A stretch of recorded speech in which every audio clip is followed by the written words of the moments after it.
calls to order legislative address and state of the county this evening. Council, we are here to hear from the county executive, who will deliver his annual State of the County address.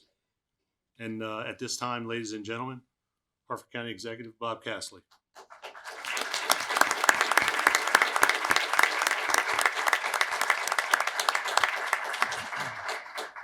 Thank you, Pat. Appreciate it. Yes. Good evening, everybody. Nice crowd. I'm going to thank you all for being here this evening, the council members, all my directors that are here today, the many honored guests, citizens that are here, and the ones watching on television. I'm honored to be with you this evening to report on Harford County's progress at the midpoint in my 4-year term as county executive. 2 years ago, I came into office with a mandate grounded in a set of principles and priorities, and I outlined those in my inauguration, and they haven't changed.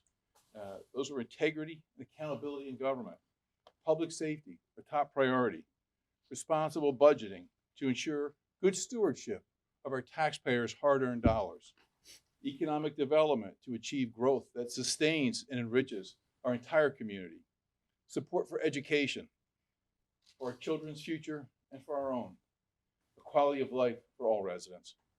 But it's not enough just to talk about these ideals. We reach our goals by taking action. As Benjamin Franklin said, well done is better than well said. Tonight, I'll report to you what we have done and what we're doing to serve our citizens. As is usually the case in local government, the day-to-day work is rarely flashy, which makes me sort of a good fit for this job. But our results are impactful. They're changing lives every day. Public safety has been our priority since day one.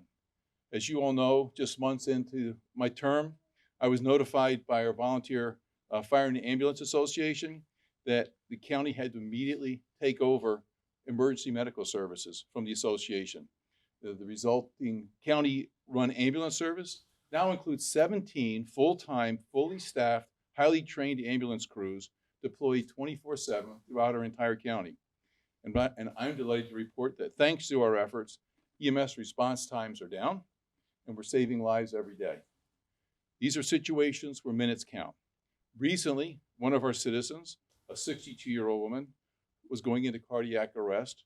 Our dispatchers helped her fiance do CPR, but she had no pulse. Our ambulance team arrived within those crucial first minutes, and they were able to resuscitate her. And today, she's alive and well, and she's able to enjoy her 2 new grandbabies, and she's with us this evening, along with her family, and also the first responders that were involved in that. I just ask all those involved, if you wouldn't just please step up, stand up, and show us who's here.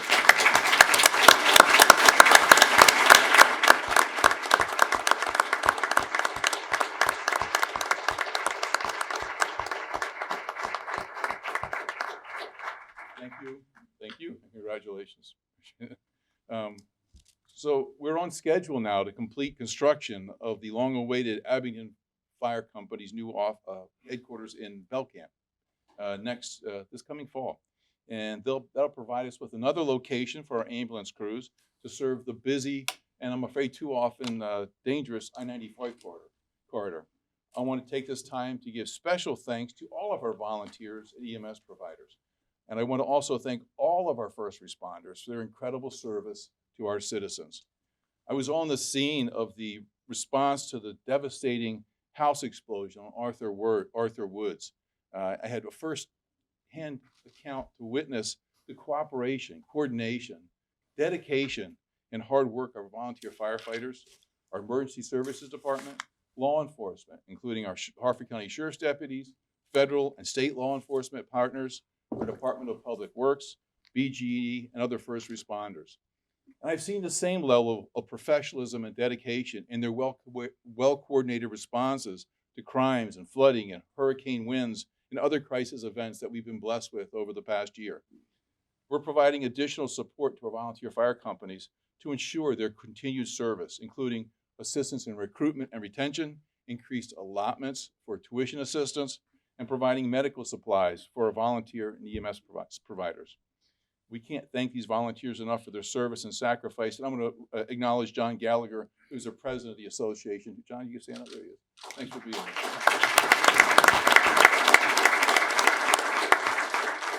We're fully committed to enabling the long-term continued service of volunteer fire companies well into the future.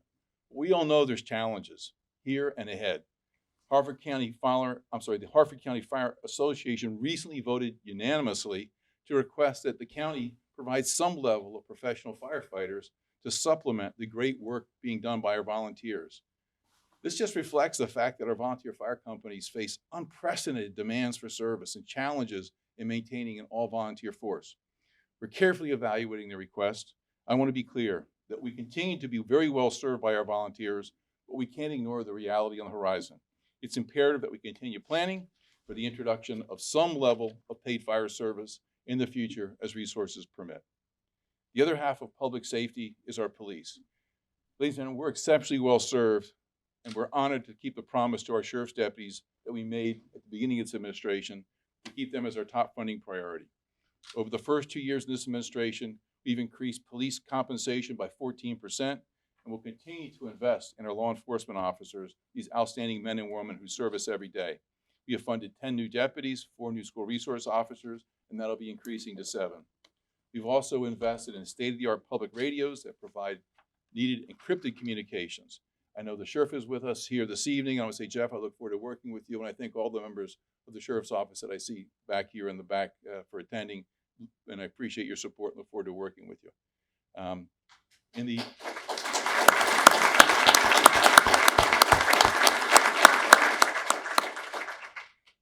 aftermath of the school shooting in Joppatown, at the presence of a violent offender in Aberdeen High School, we recently increased support to schools to allow them to deploy enhanced weapons detection systems.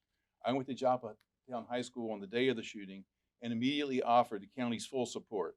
My administration worked with the schools to pilot a weapons detection system that is now in place at Joppatown High. We also coordinated a visit by the school, the sheriff, and other county officials to Cambridge High School to view the latest equipment on weapons detection that they have in place at that school. And we also provided the schools with $1.1 million in rapid assistance to purchase security infrastructure. Due to unfortunate changes in our state laws, we now face unprecedented challenges to student safety. Sadly, newly enacted state laws hide from our schools, our police, and even our parents the serious crimes committed by some of the juveniles that are out there. The result? Far too many unsupervised violent youth are put back into our communities and our schools. The risk to our students is compounded by laws that prohibit effective school discipline. My administration is working with our delegation to advocate for changes to these laws necessary to protect our children.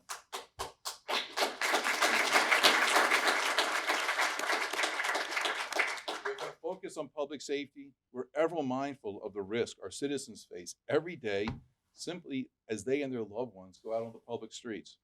When I came into office, I established quarterly meetings and very impactful meetings with our state highway administration partners. And working with those partners, we've made substantial progress in addressing critical roadway challenges. And I'd like to thank State Highway Minister Will Pines for being such a great partner. With construction wrapping up on the extensive I-95 improvements, the state's begun a 3-year project for the new interchange at routes 24 and I-95. This will be a major improvement to our county's primary entrance. The final engineering design for Woodley Road is now complete. Woodley, that's the long sought after bypass that will reroute warehouse truck traffic away from the center of Perryman. We're now working with Aberdeen Proving Ground for the final approvals, and I appreciate Colonel Phil Mundwell is here this evening, the APG Garrison Commander. Phil, if you would please stand up, and thank you very much for all your support.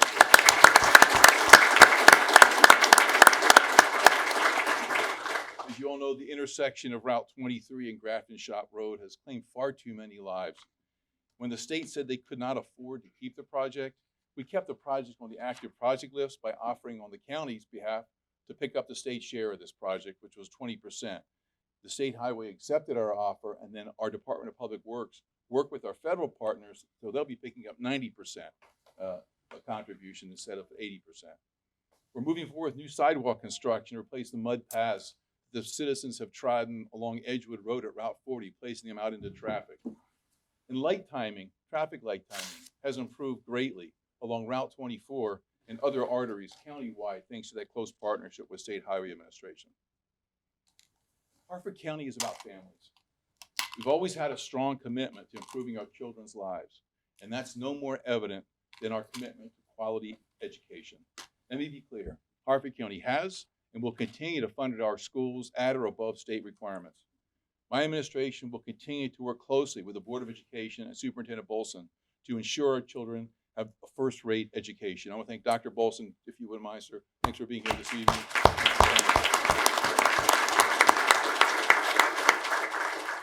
To further that goal, the county purchased land for new elementary school to relieve overcrowding in the general population and for students with the most severe disabilities. By locating this combined school inside the development envelope, we have qualified for state funding, which will save Harford County taxpayers about $50 million. We continue to provide funding toward the $87 million Homestead Wakefield replacement building. Got a bargain. We have provided funding for higher teacher salaries, and starting teachers are on track to earn the required $60,000 per year. To help launch our students into good jobs, we established the first Harford County Government Apprentice Program, and 2 graduates of that program have already been hired by our Parks and Rec Department. We're proud that Harford County Public Schools has 250 students working at 168 companies, making Harford County a statewide leader in apprenticeships for our children to start their careers. Dr. Bolson, job well done. Thank you.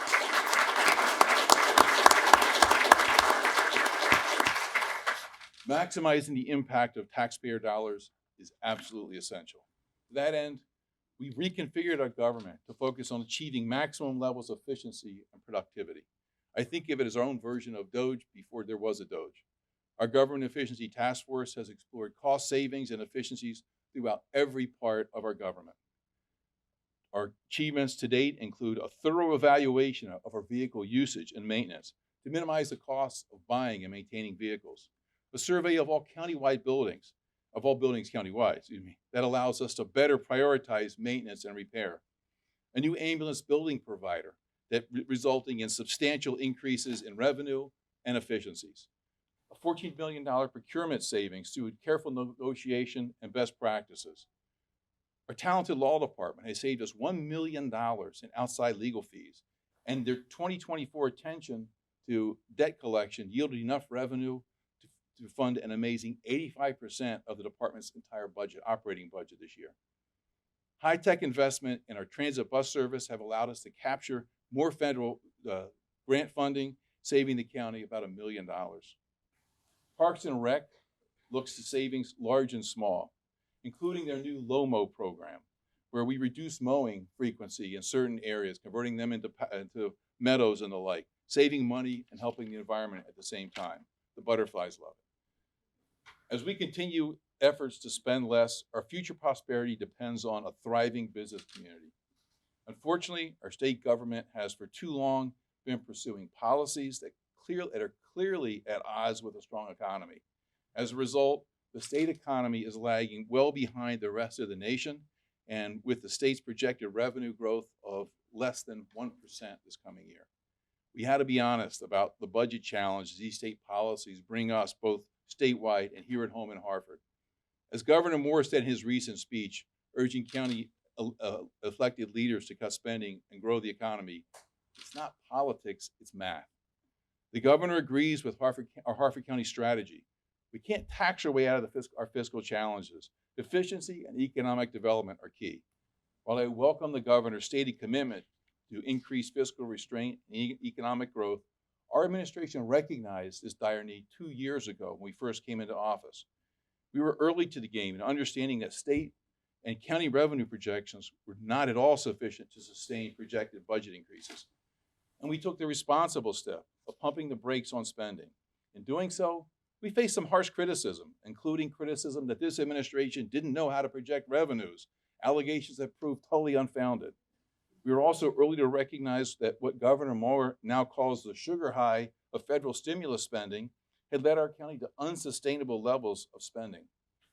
Rather than yield to political pressure and overspend, we have undertaken tough measures to reduce the structural deficit that we inherited and ensure that the rate of growth in county spending matches the rate and growth of our tax returns, thereby avoiding any need to increase our tax rates.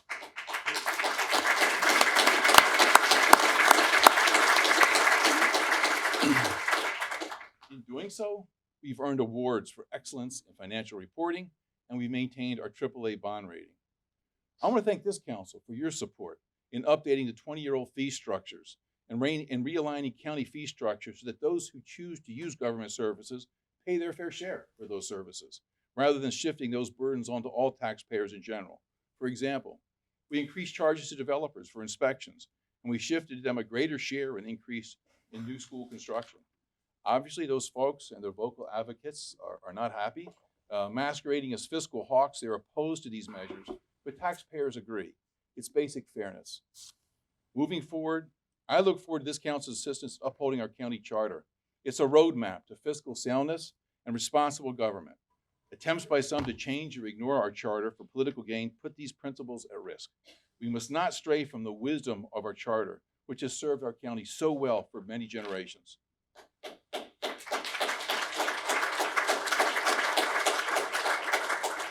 Our world's changing rapidly, and Harford County is well positioned to leverage new opportunities. For generations, Harford was viewed as a bedroom community to Baltimore, and our economic success depended heavily on the amount of land we cleared to build houses to support that Baltimore workforce. Well, folks, it's a new day. Modern high-tech manufacturing is here, and it's lean and it's mean. It demands smaller, better educated, highly skilled workforce whose brilliance and loyalty are the primary determinants of business success. In return, that new labor force demands an exceptional quality of life. They want short commutes from strong communities to safe and dynamic workplaces. That requires public safety, quality schools, entertainment, recreation, all in a beautiful setting. In short, high-tech manufacturing wants Harford County. Our new economic development team is on it, bolstered by a new team who have real-world business experience. Our plans have been aggressive, and I thank this council for your partnership. Instead of being a dumping ground for mega warehouses that chew up precious real estate and offer little in the way of living wage jobs, we are growing well-paying modern manufacturing jobs and expanding opportunities for local business. We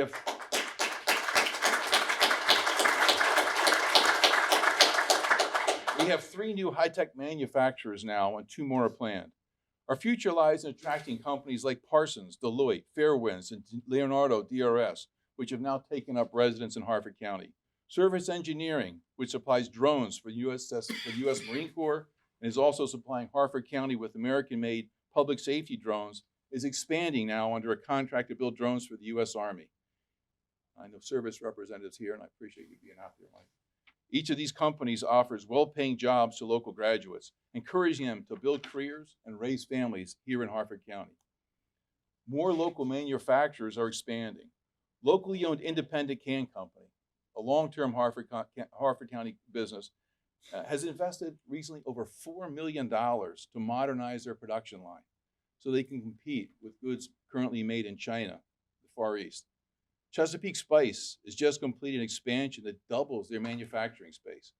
We see continued success in other Harford-based high-tech business manufacturers like Better Engineering, Smith's Detection, RPM Technologies, Booz Allen, and AES2, and many more. And I want to thank you all. Well, if you're here, you want to stand up, please. I'd love to acknowledge you. I know some of you have reps here.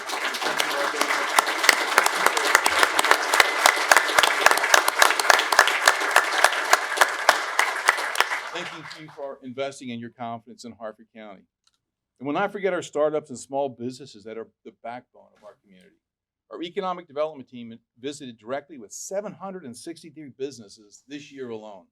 Together, the business community has brought us 850 new jobs and made $547 million in capital investments in Harford County in the past 2 years alone. To build our highly skilled workforce, our Economic Development Department, in partnership with our Economic Development Advisory Board, the Chamber of Commerce, and our local schools, has facilitated business showcases, bringing high school and community college students together with local businesses. And I want to recognize Dr. Bolson, Dr. Felder from the Community College, Angela Rose, and Diane Sensak. And if you can all just stand up a minute, I appreciate your partnership on this.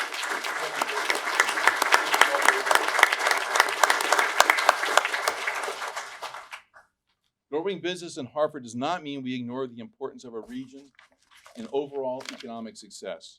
We're working hard with other counties in the Baltimore region as part of the Baltimore Metropolitan Council and the Greater Baltimore Tech Hub to attract even more high-tech manufacturing. Those efforts have already paid off through a federal grant to establish a biotech research lab at our Converge Center in Aberdeen. Even with so many great improvements to economic development outcomes, highly vocal critics remain. But folks, that's to be expected. Change is always unnerving, and we've made major shifts in our Hartford's approach to economic development. Our efforts, though, I can assure you, are not driven by paybacks, political contributions, or cronyism. We're here to support Hartford County, and we'll continue to do what's right for Hartford, which means everyone plays by the same rules.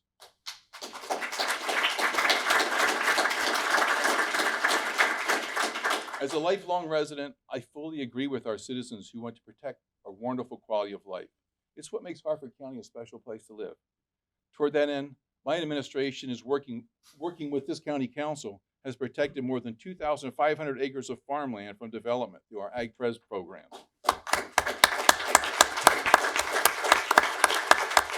We stopped construction of high-density apartments well outside of our urban centers.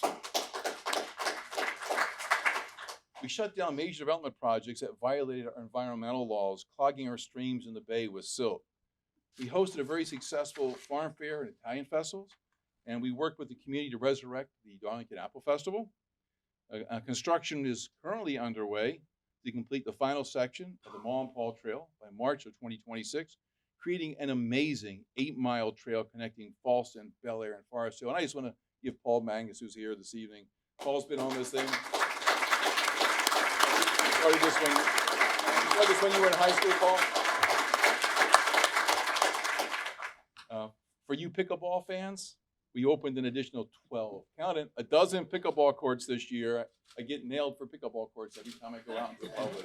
12 is not a bad pickup for a year. The Oakingen Peninsula on the waterfront between Haverty Race and Aberdeen now includes a total of 1,400 acres of preserved open space. And the draft master plan for public use of those properties is nearing completion. I had an opportunity to review it with Paul a week ago, and I'm really enthusiastic.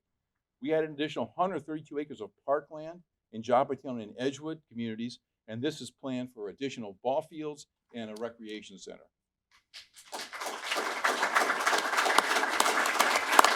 We supported the arts with grants to organizations like the Susquehanna Symphony Orchestra, Ladue Gardens, and the Decoy Museum, and a concert series in Edgewood and Joppatown. And later this year, we're going to be celebrating historic anniversaries, including 250th anniversary of the Bush Declaration, 250th anniversary of the U.S. Army, and the 50-year anniversary of the Vietnam War. We continue to support our veterans, and we're making a difference in their lives. And I'd like to, our Veterans Coordinator, Bob Brown. Bob, where are you here? If you just stand up for a second, I'll give you applause, Bob. We appreciate everything you're doing. Bob tells a story of a Vietnam veteran who was facing homelessness and struggling to avoid health care and honestly having suicidal thoughts. That all turned around, however, when he attended one of our Veterans Resource Fairs put on by the various veteran service organizations throughout the county. When he went there, he got connected to the right people for help. And this hero tells us that Veterans Fair saved his life, literally.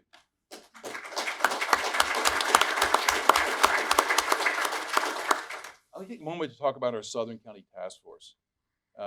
We're in fact one county. I know everybody in this room understands and believes that, but for too long, I'm afraid that we allowed communities in Joppatown, Edgewood, and Belcamp to lag behind and languish. And those communities got plenty of talk, plenty of studies, but I'm afraid far too little action. 2 years ago, we formed the Southern County Task Force. It's an action-based initiative that uses data to identify challenges and opportunities in those communities and holds our leaders accountable for turning the tide. After 18 months of activity, they've produced some real improvements in the daily lives in the Southern County. For example, we now have street sweepers operating on a regular schedule in Edgewood and Joppatown. Public Works has paved 18 miles of county roads in those communities and repaired ample amounts of sidewalk and curbing. The community participation in parks and rec programs has expanded by 13%, and participation in rec council programs has grown by 38%. We upgraded 40 new street lights with new energy efficient and brighter light bulbs. Water and sewer upgraded service to over 2,700 customers. We upgraded infrastructure at Flying Point and Mariner Points Park, and we expanded those parks to enhance the local quality of life expanded events at those parks to enhance local quality of life and attract visitors. And working with this council, we adopted a new livability code to upgrade the rental housing stock in those communities. And recognizing that government can't do it alone, we provided local, state, and federal resources to empower community leaders to partner with us and expand volunteer services, like the 10 community cleanups they organized this year that resulted in 37 large dumpster loads of debris being collected and removed from those communities. The 755 Alliance is one of our greatest partners in these efforts, and I just asked them to please stay. I know some of the representatives here, Ben County,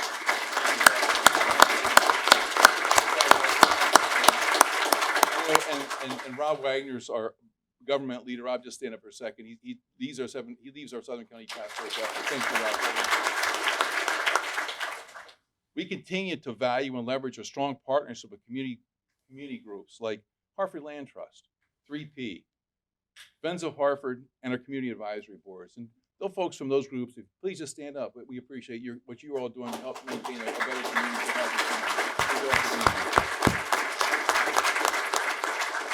Thank you for everything you do.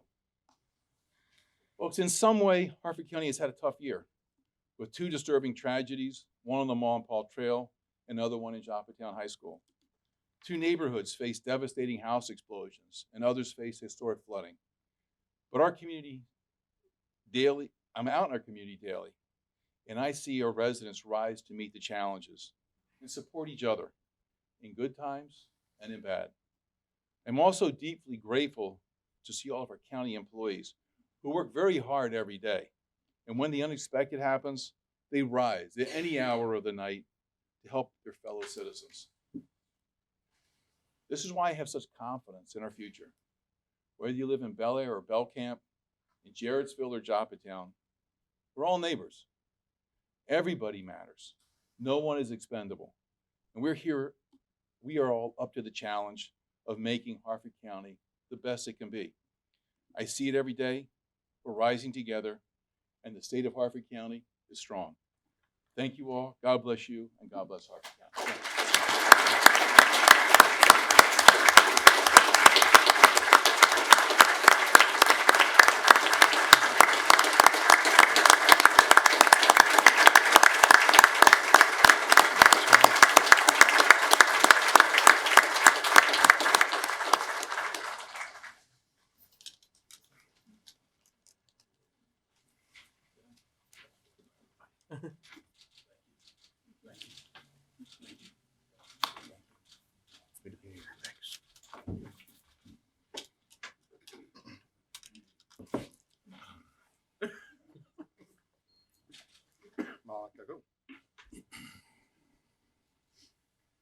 Good evening, everybody. For anybody who doesn't know me, I'm Councilman Tony G. Last name Jan Giordano, but everybody calls me Tony G. So good evening, County Executive Casserly, members of the County Council, staff, directors, deputy directors, and citizens of Hartford County. Thank you for joining us tonight in person and online. Welcome to the Hartford County Council Chambers. I want to begin by expressing my heartfelt gratitude to the dedicated professionals who keep our county running smoothly and safely, our fires, police officers, EMTs, and especially our Department of Public Works employees. Can you guys stand so we can give you guys everybody in the group stand? Sheriff, all these guys over there, please.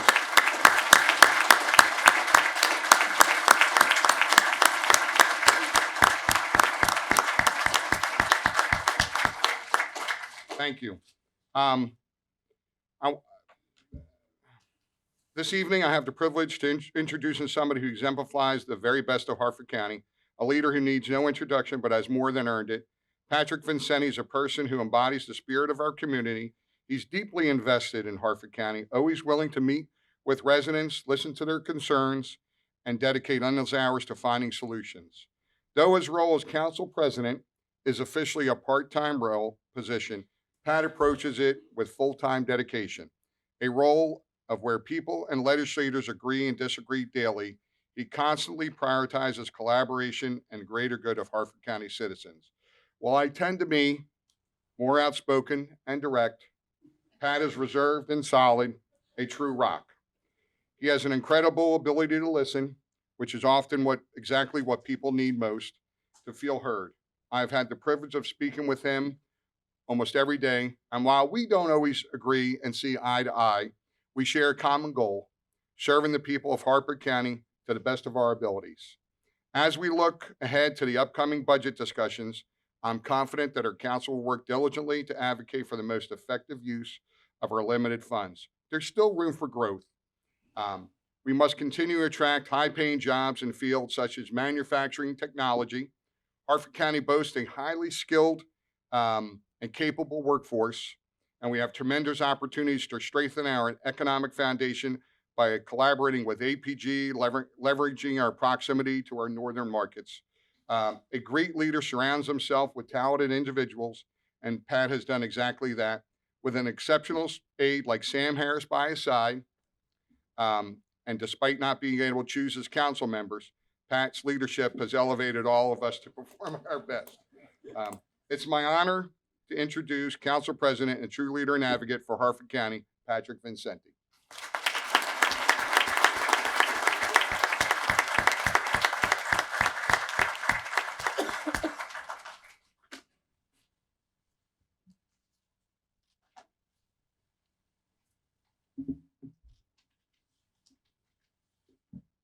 Thank you, Mr. Vice President, for the introduction and for your service to Harford County. And Tony, I want to thank you for your friendship. And you're right, we don't always agree, but we get her done. That's the main thing. Good evening, everyone. County Executive Casserly, Mrs. Casserly, council members, directors, county employees, guests, and fellow Harford Countyans. Every legislative session presents a few unforeseen challenges or hurdles, and this past year was no different. Circumstances beyond our control brought us to a vacancy on the council, leaving the District A seat open. After receiving the list of candidates from the Democratic Central Committee in accordance with Section 209 of the Harford County Charter, and followed by the interview process, my colleagues and I are pleased to welcome Ms. Nolanda Roberts.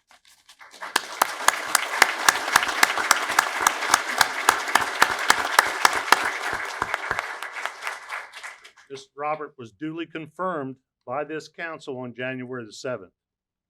I believe it's fair to say that some of the determining factors that brought us to the conclusion of appointing Ms. Robert are as follows. Ms. Robert is a resident of Edgewood. She's a small business owner, has many years of experience working within her community and with community organizations, 18 years of experience overseeing budgets and writing grants in the court system. Ms. Robert has experienced the political process firsthand by campaigning, knocking on doors, talking with constituents, and was successful in securing 30% of the vote in the 2022 primary election for District A. My colleagues and I are pleased to welcome Ms. Robert to the council, and we look forward to working with you for District A and for Harford County as a whole. Communication is one of the most important skills any individual, especially a legislator, can foster. I'm extremely proud of the fact that this council has the ability to communicate effectively and, more importantly, knows when to listen. We consistently listen to what our citizens are saying to help inform our decisions. We know that every vote we take impacts people's livelihoods and their lives.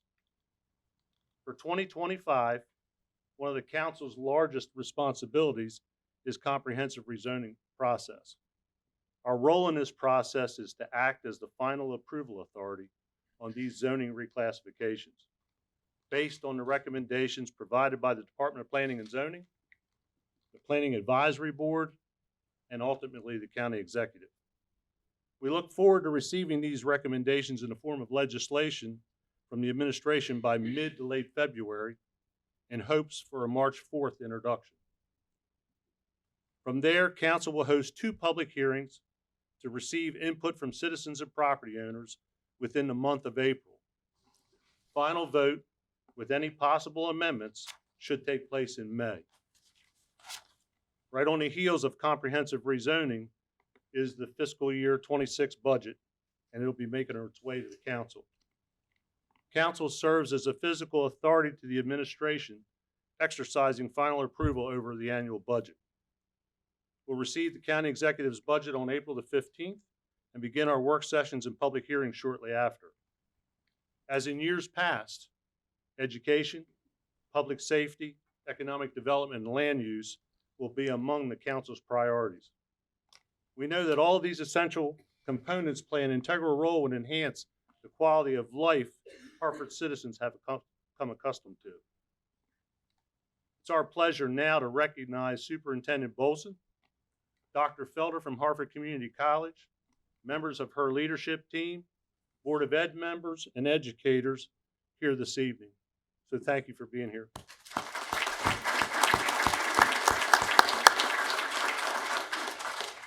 We also want to recognize Deputy Donato here with us this evening, Sheriff Gaylor this evening, members of the command staff, Allison Healy, our state's attorney, Michelle Karzeski, our clerk of the court, all of our state, municipal, and federal partners here with us this evening, our fire and EMS leadership, volunteers, and personnel.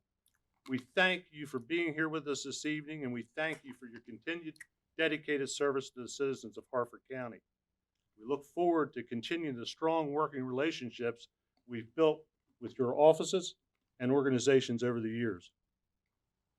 In addition to the budget, another primary role of the council is to serve as the Board of Health. In this capacity, council has the ability to work with all aspects of the Hartford County Health Department, from environmental issues and concerns, public health projects, and from time to time working with the Maryland Department of Health on administrative issues. Marcy Austin, our Hartford County Health Officer, has recently brought it to my attention her plans to retire in June of this year. Ooh. But I'm pleased to know that she's retiring to spend more time with her grandchild, family, and travel. So we wish you well.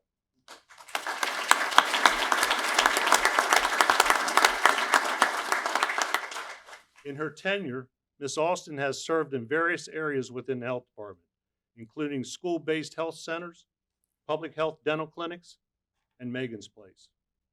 Most recently, Ms. Austin has served as acting health officer twice and was appointed to serve permanently in position in October of 22.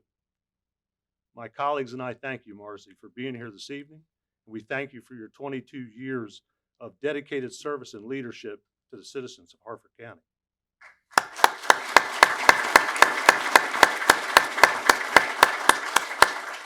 The news of this retirement now charges the council with identifying and recommending a new Hartford County Health Officer to fill that position. This will be the 4th search for a health officer in my time on this council.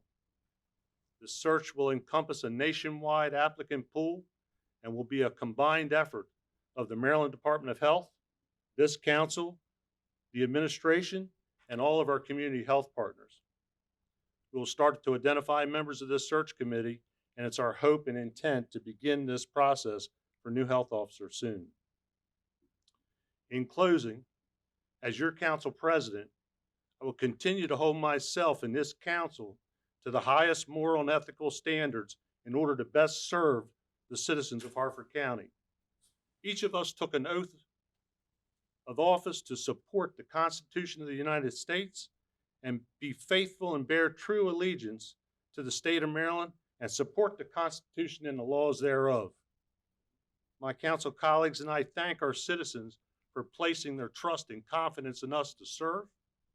We recognize this task would be much more difficult without the time, talent, and expertise of our dedicated team at the council office. We thank our newest additions, Megan Alegi, our council attorney, and Mary Kate Herbick, our legislative drafter, with years both having years of institutional knowledge, and both have made a significant impact in our office, working on behalf of council and citizens since coming on board. Ms. Dixon, our council administrator, Ms. Brooks, our county auditor, and our entire dedicated team here at the office. We thank each one of you for the service you provide to council and our citizens each and every day.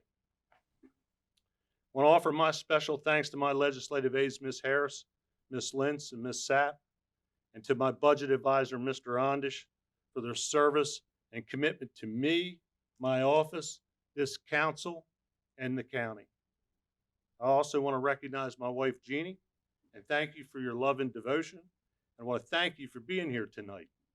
You know, they always say the first year is the hardest, but I want to thank you for the past 50. And I love you.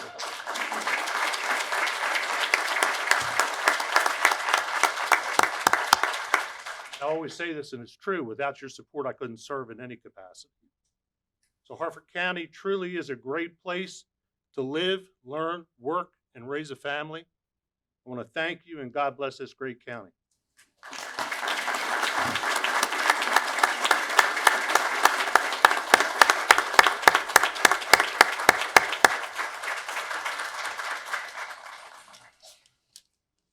We're going to take a short recess.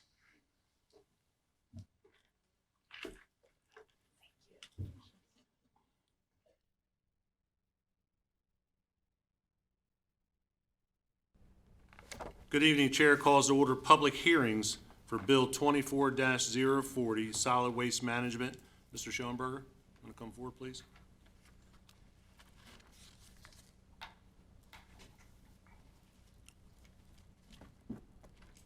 Good evening, and thanks for being here. You're welcome.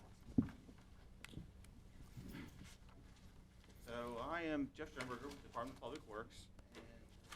I'd bring that microphone a little closer to you if you would. And the public hearing is for a brand-new 10-year solid waste management plan for Harford County. The plan kind of takes a snapshot of where we are now and gives us a roadmap for where we're going in the future.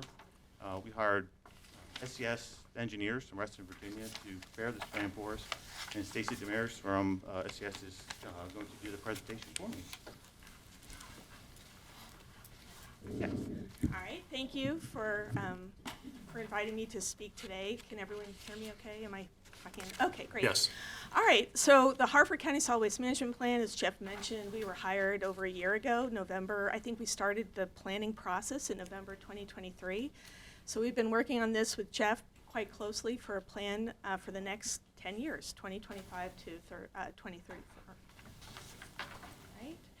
And so one thing, I want to go over an overview of the plan. I mentioned it's a 10-year plan. It goes from 2025 currently to 2034. The material and the content and organization is prescriptive. It's detailed in the Code of Maryland Regulations, the format, so we followed that format. You know, the plan must be adopted by County Council, which brings us here today, and there needs to be a public hearing. Generally, the plan is pretty simple, 5 chapters. The first chapter, generally all the rules, federal, state, local rules and regulations that govern how solid waste is managed. Chapter 2 details the population employment, which really dictates how waste is generated, how much and what types. Chapter 3, what's the structure right now? Chapter 4, what can we do to change? What is needed in the structure? And then Chapter 5, a plan for meeting what the needs are. We've had good public outreach throughout the process. It started with a survey of residents. I think we got over 700 responses early in the project, December to January 2024. We've been through a variety of planning reviews. You can see up there coming to today at this meeting right now. One thing I will say about Baltimore County, currently Harford County has an agreement with Baltimore County to accept solid waste, and that's been in place since 2013. So right now, Harford County takes, since the landfill doesn't want to accept more deliveries of solid waste. The solid waste is now being delivered by haulers directly to the Eastern Sanitary Landfill in White Marsh. And so that agreement is going on until June 2036. It's a little bit outside the planning period, but it's important to note because during the planning period, that will have to be assessed. I'm going to go over, there's 4 main facilities for managing solid waste in the county. We have the Hartford Waste Disposal Center, which houses quite a bit of activity, the Tollgate Yard Trim Facility, and then the privately owned facilities, which is the Austin Processing Facility and Transfer Station, and then Veteran Compost. And I'm going to go over those right here. Now, the Hartford Waste Disposal Center, it's the home of the existing landfill. It also has homeowner drop-off for recyclables. It has a mulch and compost facility, and it also has a recycling transfer facility. That takes the material that homeowners drop off, aggregates it, and transports it to Baltimore for final processing. The landfill has been in place since 1956. It's nearing the end of its useful life. Its capacity is limited. Right now, I think it takes 20,000 tons or less per year, a small amount, and at that rate, it's going to reach capacity by 2042. But there are additional permitted cells that can be developed, but the thing is, if they do get developed to accept more waste, it'll extend the life of the landfill, not indefinitely, so it's still limited in its capacity, but there will need to be a lot of restructuring of the existing facilities on that property if new cells are permitted. And as you can see, here's a picture of the drop-off facility. It's built in the 1980s. It's sufficient for accepting materials, and it could use some improvements. It has some traffic problems, some double handling. So, and if the additional landfill cells are going to be permitted and used, it will need to be relocated and then redesigned. We have the mulch and compost facility that's happening right at the same site. Part of that operation,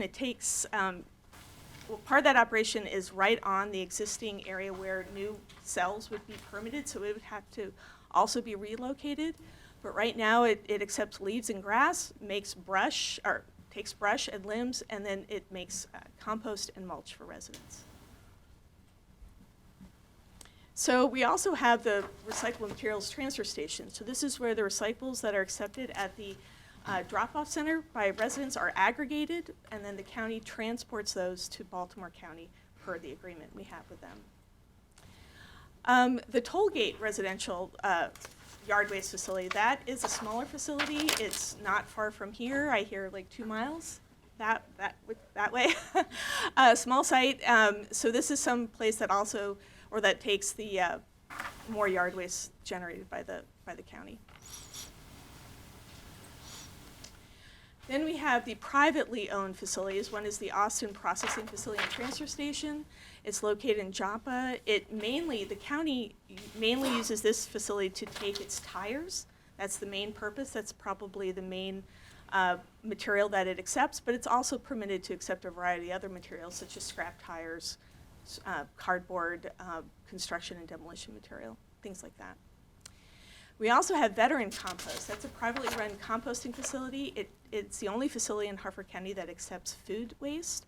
So as you may know, in Maryland, businesses that generate more than a ton of food waste per week are required to compost food waste, separate it and get it composted. So that material goes to Veteran Compost. We also have a pretty distinguished recycling program here. As you can see, 53.3% of the material is diverted. Its diversion rate is the 3rd highest in Maryland. It accepts a variety of materials. It has a variety of programs. It accepts electronics and other types of materials. Future considerations. Now, these are important. As I mentioned, the current landfill site is not large enough to be used long-term for waste disposal. So during the planning period, there's going to have to be some analysis and some thought given to where the waste will go during the following planning period. The other thing is expansion of food waste acceptance in the county. sites that can take the food waste, compost it, turn it into a good product is something that the county will look into for the next planning period.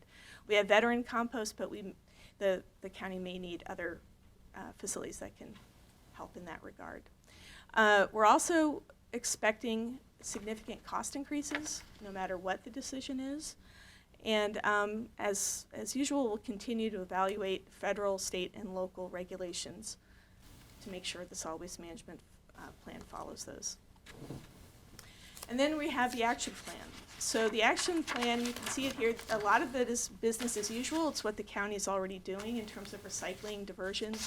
But the two things I really want to draw your attention to are the third one, which is evaluate opportunities for the diversion of food waste. As I mentioned, food waste is generated. It's something that many communities around the whole country are looking at. As recycling levels plateau, people like to, target their efforts towards food diversion because it helps reduce waste going into the landfill. And then the second thing I want to draw your attention to is future disposal capacity. So with the landfill not having sufficient capacity for the future, the long-term future, there's going to need to be some consideration given. It may be continuation of waste going to Baltimore County, or it could be another alternative. So those decisions are going to be important. So, anything else, Jeff? No, that's the end of our presentation. So when we talk about capacity at the landfill, there are cells that haven't been opened yet, right? There are stills that are permitted but have not been constructed. Where the multi-compost facility is, their cells can go there. Where homeowner drop-off area is, cells can go there. But even if we built those cells, there's not enough capacity for long-term disposal on that site. For how many years? How many years? If we were taking all our trash there, less than 10. Okay. Council, time for questions. Mr. Giangiordano. Good evening. Thanks for the presentation. I didn't see in here cost, and I know that 1 year cost went up that Baltimore County was charging us, then the following year it went up again, and we did pass those costs along to people that are particularly using those costs. Do we know if they're going up again this year? Have we got, in your study, was there anything on that, on the costs for the last few years, if it's going up again? Well, the purpose of the study isn't to get into the nitty-gritty of costs. Okay. But costs went up again this fiscal year, substantially over last year, actually. How do we find that out, and who do we ask that to? You want to know, I mean, Yes, I do. you want to know cost per ton, or, okay, so this year, well, right now, we're paying somewhere between $118, $119 a ton to Baltimore County to take our waste. And is that the new rate, or is that the old rate? That is what they're charging us, well, we're charging us through December. The rate will change in January. It might go down a little bit because of the And what was it price last of diesel year? went down. Before that, it's about 105, I think. Okay, all right. But it varied every month now, and it changes every 6 months. So I know it's gone up a couple of times. So we know we've got a plan to 2036 to ship it to Baltimore County, Right. but there's nothing in this report that says what future places that we're going to ship it to. Is Baltimore County going to open up another facility? Do we have to go to Cecil County, or is there That- alternative markets out That- there now? Well, that is what the plan says. This plan says, look, 3 years into the next planning period, that agreement ends. There are opportunities in the agreement to extend it. I think it's dependent on both parties, both Harford County and Baltimore County say, yeah, we want to continue this relationship, but we need to nail down before the end of this planning period, because it takes so long if things go a different direction to permit or acquire the services of somebody else to take our trash. We have to make the decision. So we need to start looking at it probably in the next 5 years. What are we going to do with our trash And after everything, 2036? and everything's buried, nothing is burned anymore. I know Baltimore City got rid of their incinerator. No, Baltimore City still has. They still have the incinerator, weren't they supposed to get rid of it? They would like to get rid of it. Okay. Just like Montgomery County would like to get rid of theirs, but it is it's a lot cheaper to send their trash there than it is to ship it to Virginia or wherever. Is there any other facilities that incinerate that we would look at sending ours to, whether further up north or something like that as an alternative? Or is that backup or anything? I'm just, Those are options we need to look at. Okay. So that's, again, the point of this plan is say, hey, we need to start looking at options. It's not necessarily laying out the options, it's saying, find out what they are. thank you very much. You're welcome. Thank you, Mr. Jangiordano. Mr. Bennett? Hello, good evening. When you said that we must, or that we need to 5 years from now, look at what we're going to do next, whether it is continue the relationship with Baltimore County or make another route in what we do, is that need, as in like legislatively we need to, or is that need like practically we need to? Practically. And is there any, because 5 years from now, who knows who any of the people in this room are doing any of what we're doing right now? Is there any way that can be included in the plan to say 5 years, like that will be looked at in 5 years to make sure that it's set in stone that that conversation happens? I think the way the plan's written is pretty clear that we need to move forward on deciding what's going to happen after 2036. Thank you, Mr. Bennett. Mr. Penman? Thank you, Mr. President. I think you're right. In 30 days, we don't know who is going to be in this room. I have a question about the landfill closure fund. Where as we approach the budget coming up, I think it's $10 or $11 million that's in there. And I know that's a consideration that's left in the budget for closing some of those cells, right? So do you know now, or can you walk me through kind of the steps to close a cell and the cost associated with that? Sure. When we closed a cell, and we closed cells middle of the last decade. Once it's filled with trash, you have to make sure that there's adequate cover soil on top of the trash now. We should be good for that. The last cells we did, we had to move some trash around because the grading wasn't quite right. But we've corrected that in the current cells. And so a cap is what we call what we put on top, and it's a plastic liner, just like we have a plastic liner in the bottom of the landfill to catch whatever percolates through. We have a plastic cap on the top of a closed landfill to keep rain and snow from getting into the landfill. And then on top of the cap, we put soil and grass, typically. Do you have like an estimated cost of what that would cost? Let's see, when we closed cells A through J, well, it was a combined project, but it was in the neighborhood of $9 million, $10 million for that. But you have to remember the closure fund isn't just the closure, it's also the post-closure care. So it's the monitoring that has to go on, it's fixing any erosion on the landfill, it's going out there on a regular basis to inspect it to make sure everything is still the way it's supposed to be. So, and we have a flare at the landfill that we have to operate that, so it's electricity, it's running all that mechanicals. So is that landfill closure fund going to pay for the last one, just for monitoring purposes? The monitoring is paid out of current operating money. Okay. So once we close that landfill, we're not using it anymore. No, let me back up. Some of the money for the last cell came out of that fund. When we finally close it, that money will get spent on closing and maintaining that property. And MDE, well, actually it's federal law, says you have to do it for 30 years. You have to monitor it. There are landfills in Maryland that have reached that 30-year mark, and MDE says, nope, keep going. So it's an indefinite thing. So it's a perpetual care type thing? Yes. All right, thank you. Thank you, Mr. Penman. Anyone else? Do we have anyone signed up? There's no one signed up, Mr. President. Thank you, Ms. Dixon. With no one signed up, this will conclude this public hearing for Bill 24040, and we'll pick it up at our next meeting. Thank you. Thank you.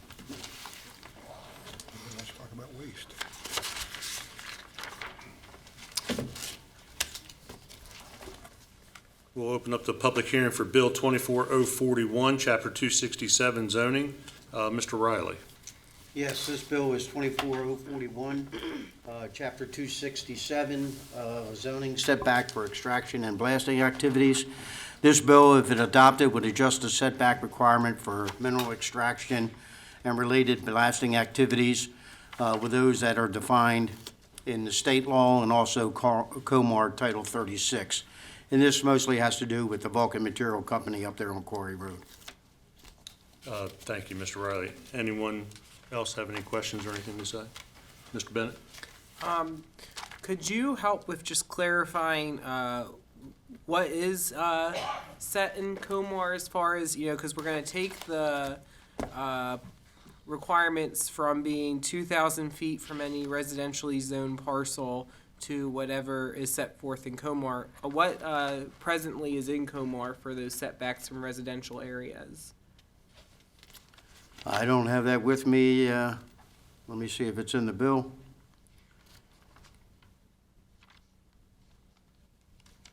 Extraction activities shall be buffered from, you have it in front of you, don't you, the bill?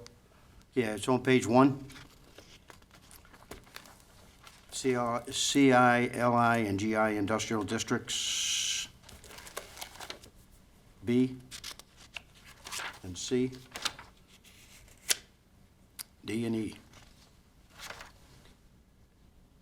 Well, it just takes out the part that says a minimum of 1,000-foot buffer from any adjacent road and a minimum of 1,500 feet from any adjacent residentially zoned parcel within a required buffer yard, and then puts in setbacks as set forth in Comar. So I was just curious. Yeah, I don't have that in front of me, Councilman Bennett. Do you? Okay, thank you.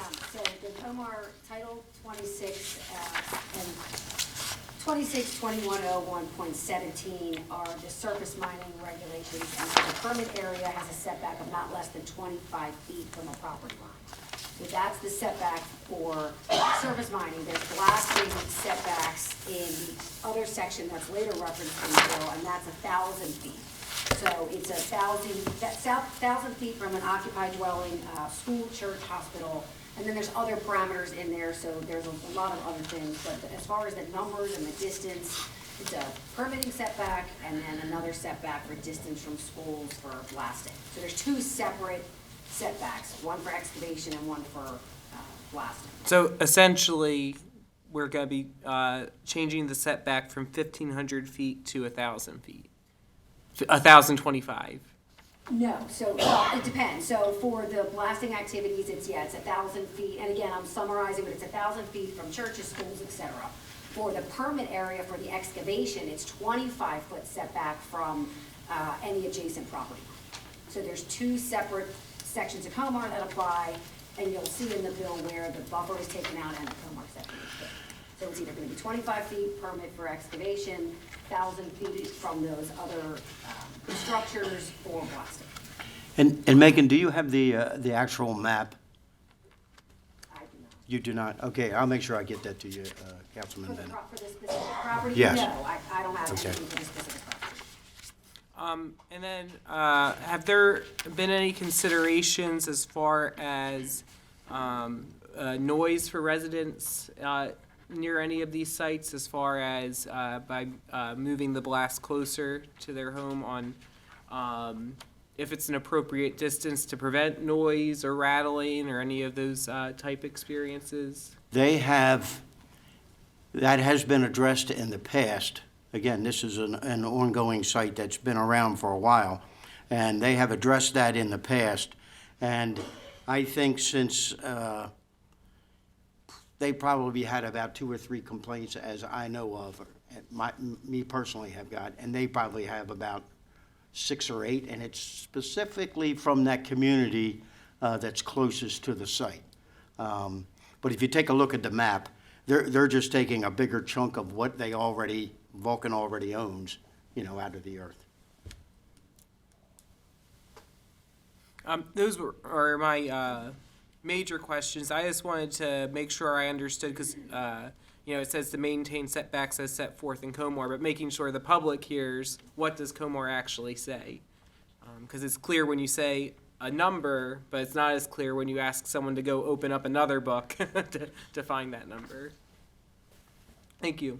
Thank you, Mr. Bennett. Anyone else? Do we have anyone signed up? We do, Mr. President. We have two. Johnny Johnson, followed by Justin Stein.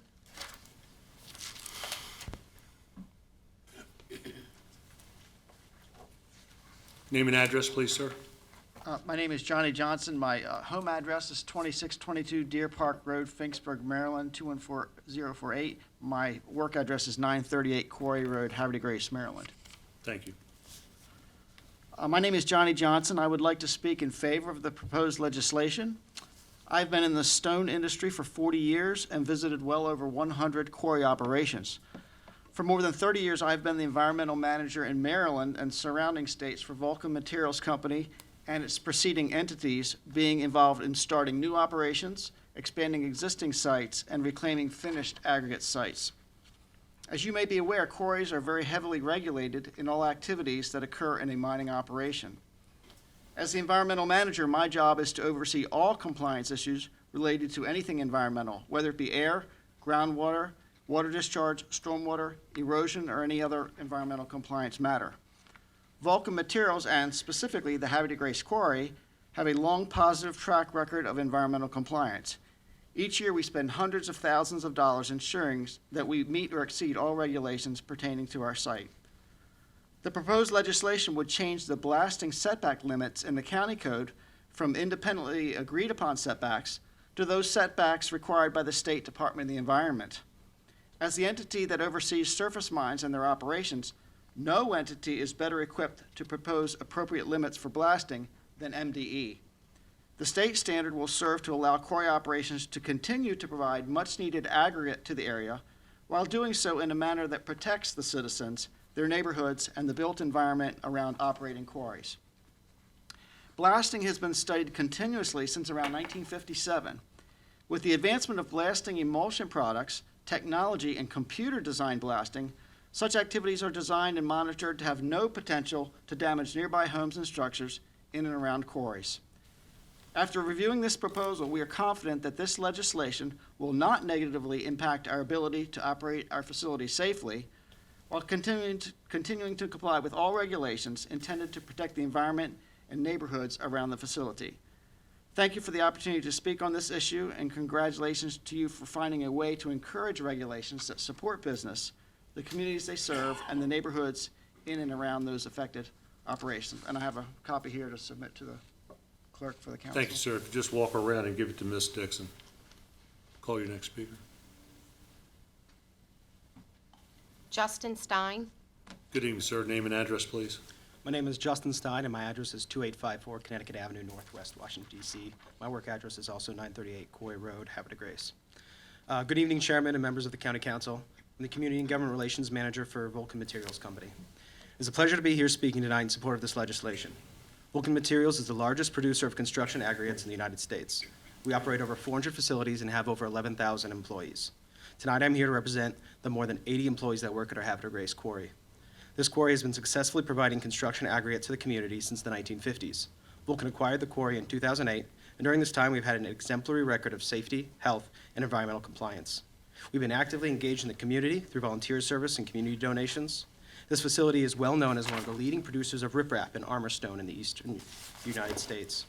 Any major construction or maintenance project you hear of in and around Hartford County has probably used Havre de Grace stone. Without facilities like these, there would be a major supply chain problem to get quality grade stone to the projects being built in the area. Schools, hospitals, highways, environmental protection projects would all suffer from a lack of available stone, which would result in dramatically higher stone prices if it had to be shipped from further away. The proposed legislation would wisely change the county ordinance standards for blasting setbacks to expressly follow the standards set by the Maryland Department of Environment. The MDE licenses and permits mines. They employ the leading experts in mine safety and operation. These professionals work tirelessly every day to ensure best practices for operational expectations and compliance for the mining community in Maryland. Who better to set the standards than the professionals? The safety record of mines in Maryland is exceptional.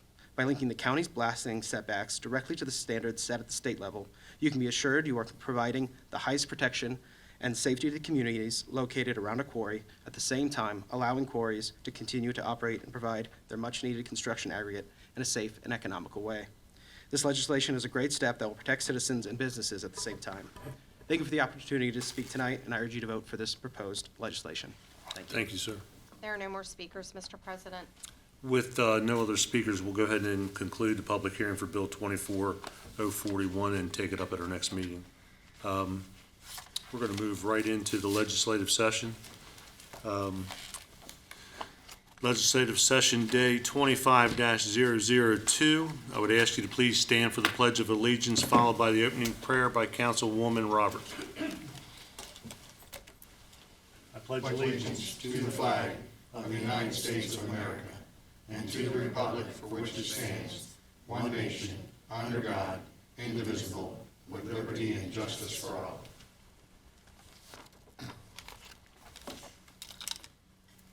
Heavenly Father, we gather today to serve our community with integrity, wisdom, and compassion. Bless our discussions and decisions so they may promote justice, unity, and the well-being of all.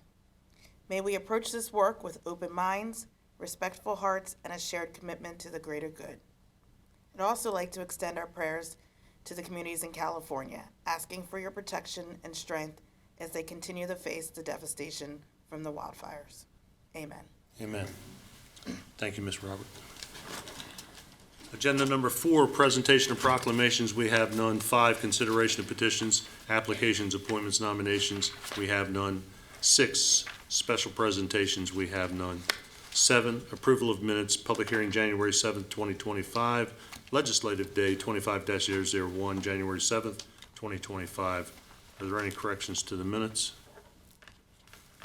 There being no corrections, the minutes stand approved. Mr. Giangiordano, please read in Resolution 040-24. Council President, I move to approve Resolution 040-24. Thank you. May I have a second? Second. Thank you, Mr. Riley. It's been moved and seconded to approve Resolution 040-24, MS4 Financial Assurance Plan 2024. Is there any discussion? Ms. Dixon? Mr. President, Aye. Ms. Robert, Aye. Mr. Penman, Aye. Mr. Giangiordano, Aye. Mr. Riley. Aye. Mrs. Bolassados. Aye. Mr. Bennett. Aye. There being 7 votes in the affirmative, 0 in the negative, Resolution 040-24 is hereby approved. Resolution 041-24, may I have a motion? Council President, I move to approve Resolution 041-24. May I have a second? Second. Thank you, Mr. Riley. It's moved and seconded to approve Resolution 041-24. Is there any discussion? Mr. Giangiordano. So I know the Economic Committee, Loan Committee, did vet these people. I'm confident with the people on that committee, especially Chairman Gill from Hartco. I know where they're at, so I think it's a good thing for the county, and I am going to vote positive for this. So thank you, Council President. Thank you. Anyone else? Mr. Bennett. Yeah, just to echo that, I was really heartened by the presentation at our last meeting and thought it's really a tremendous offering that we provide to our business community to be able to get a loan at such a low rate to be able to then expand your business. I just think it's a win for everybody, and it's exciting to be able to vote yes. Thank you. Mr. Giangiordano. Yeah, one other thing. We do a lot of different funding for businesses. There's a technical training grant, and that's available twice a year. So if you know anybody, whether it's a course for accounting or Microsoft or a certificate that they need for CE credits or something like that, the funds are available if you go and submit those online. So if you know anybody that is available, they can go on the website and look at that. So the county does try to make keeping your staff and your employees up to date, and they'll help pay for that. So that's it. Thank you. Anyone else? So I see Mr. Gold's in the audience, and I want to thank you for your follow-up with me, answering the questions that I had a month or two ago, and I appreciate you doing that. And Mr. Everbay, we appreciate you for your presentation this past week. So With that, Ms. Dixon. Mr. President? Aye. Mrs. Robert? Aye. Mr. Penman? Aye. Mr. Giangiordano? Aye. Mr. Riley? Aye. Mrs. Bolsato? Aye. Mr. Bennett? Aye. Being 7 votes in the affirmative, 0 in the negative, Resolution 041-24 is hereby approved. Agenda number 9, introduction of bills, we have none. 10, introduction and consideration of amendments, we have none. Call for final reading of bills, we have none. 12, enrollment of bills, we have none. 13, unfinished business, we have none. 14, new business, we have none. 17, comments and input from attending citizens. Do we have anyone signed up, Ms. Dixon? There is no one signed up, Mr. President. Thank you. We'll move to 16, business from council members. Ms. Robert. Since I'm new, and this is my first day, I do not have anything right now. Thank you, Ms. Robert. Mr. Penman. Thank you, Mr. President. I first just want to say it is great to be back and sitting between Ms. Robert and Councilman Giangiordano. I'm sure Tony's excited that I'm here too. I could see it in his face. But I do want to recognize the celebration of Martin Luther King Day on Monday. Dr. King is a true hero, and his message of peace and justice touched so many lives and valuable teachings that are still relevant and meaningful today. One important quote of Dr. King that sticks with me and is still appropriate is, injustice anywhere is a threat to justice everywhere. I would also like to acknowledge and celebrate the inauguration of Donald Trump on Monday. It's remarkable what President Trump has endured to be sworn in on Monday as the 47th President of the United States. The assassination attempts, the personal attacks, the spying, the weaponization of government, and the lawfare of courts. And yet he continued to fight and overcome adversity and won the presidency. I look forward to the direction and the success of the United States over the next 4 years. God bless America. That's all I have, Mr. President. Thank you, Mr. Penman. Mr. Giangiordano. Thank you, Council President. Since you were here last week and you're here this week, to me, you weren't gone, so. And I've been busy anyway. January 8th, I attended the Economic Development Advisory Board meeting at the Convergence Center in Aberdeen, so it was a good meeting. We had a fair amount of people there, so that was pretty good. And then I also had a meeting with the president of the HCEA to discuss priorities and needs for the fiscal year 2026 budget. And on Friday, one of my favorite events, it's going to be the 7th annual Fairy Tale Superhero Festival at the Abingdon Library, and I'm going to play Mop Top again. And so for anybody who hasn't seen that, I'll be dressed up in a red wig and getting my hair cut and reading a book. So I look forward to that, and it's probably one of my favorite things to do. And I am looking forward to that. So thank you for the invite to Mary Hassler in the library. Thank you, Council President. Thank you, Mr. Giangiordano. Mr. Riley. Yes, just so everybody knows, that's a weekly event for Tony. He just happens to be doing it at the library. I want to give my condolences out to Chad Schroeds and his family on the passing of his uncle Dave Schroeds. Also condolences to Shane Grimm and his family for the loss of his father, Donald Grimm. And yes, I do want to congratulate our President, Donald Trump, being inaugurated on the 20th. Thank you. Thank you, Mr. Riley. Ms. Sotoms. Thank you, Council President. Last week, I had the opportunity to attend the Route 40 Business Luncheon at Van Diver. Mayor McGrady was the guest speaker, and it was exciting to hear about all the great things happening in Aberdeen. And tomorrow in Aberdeen, there will be a ribbon cutting at the New Rudders store from 10 to 11. Thank you. Have a good evening. Thank you, Ms. Sotoms. Mr. Bennett. Hello, good evening. I want to first echo what Councilman G shared about the Fairy Tale and Superhero Festival. If you want to hear a professional reader, I'll be there at 4:30. Not to brag, but I have made a career out of it. I also want to recognize that Restaurant Week is coming up from the 17th through the 26th.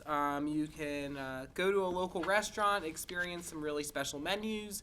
I know for my wife and I, we always try and go somewhere we haven't been before during Restaurant Week. And that brought us the Venetian, which has turned into one of our favorite date nights. So I really encourage everyone to participate in Restaurant Week. It's a great way to support local business. This past week, I got to speak as the guest speaker for the Special Education Citizen Advisory Committee on how the best practices of supporting children of dyslexia and other language-based disabilities. So that was a really fun presentation, and I got to go for a whole hour, and I plan to recite it all right now. Pat's not listening, so I I'm guess listening. I will. I'm listening. And then lastly, I just want to thank the county executive and our council president for speaking tonight. But also want to make sure to say, while there is a lot to clap about, there's a lot that I know keeps all of us up at night, thinking about our future, thinking about how are we going to solve the problems that we're facing. We just heard tonight in our meeting, trash is becoming more expensive. We heard tonight that we're going to have some paid firefighters. We know we just upped our budget tremendously in the past 2 years to make sure that when you call 911, someone shows up. We're facing some real challenges up ahead, and I think it's very important that we're clear-headed about that, and that we really start to have a vision for what's going to be the answer to those problems. And that's definitely what I think about most right now. There's a lot of celebrations, but in order for me to rest easy, I need to know we got a plan to get rid of those heartaches as well. So anyway, that's all I have this evening. Thank you very much. Thank you, Mr. Bennett. We'll move to 15, business from council president. And I just want to express my sorrow for everyone out on the West Coast, Pacific Palisades and Los Angeles area for the wildfires and the devastation there. I mean, I was watching the news this afternoon, 24 lives lost, 10,000 buildings lost, 40,000 acres burnt or impacted. It's just, when we talk about our local budget, I think, how do we cover the cost of that? How do we help? And I know that Jeannie and I, on a very, very, very small basis, we step up and we send money where we can. So we'll continue to do that. And then my deepest condolences to the Street family. This past week, Gene Street passed away, a huge pillar in the community. His service was today. And if you're not familiar with Mr. Street, who was 94 when he passed, but he was the owner and operator at Boyd Fulford's drugstore in Bel Air on Main Street for 75 years. And just a tremendous individual, life member of the Bel Air Rotary. He will be greatly missed by his family and so many. So with that, we'll go ahead and conclude this meeting. Thank you.